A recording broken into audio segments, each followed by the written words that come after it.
কোন শ্রেণীর যুবকরা বেশি জাহান্নামী হবে? কুরআন ও হাদিসে কিছু গুনাহ সম্পর্কে কঠোর সতর্কবার্তা এসেছে, যেগুলো করলে পুরুষ তওবা না করলে জাহান্নামের কঠিন শাস্তির মুখোমুখি হতে হবে। ১.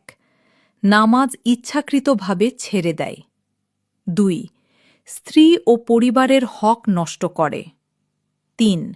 জুলুম ও অত্যাচার করে। ৪. সুদ খায় বা হারাম উপার্জন করে। ৫. মিথ্যা বলে ও প্রতারণা করে। ৬. জিনা ব্যভিচার করে। ৭. অহংকার করে ও মানুষকে ছোট করে। ৮. গীবত ও চগলখড়ি করে। ৯. দাড়ি নিয়ে ঠাট্টা করে বা সুন্নাহকে অপমান করে। ১০. আল্লাহর বিধান অমান্য করে ও তওবা করে না।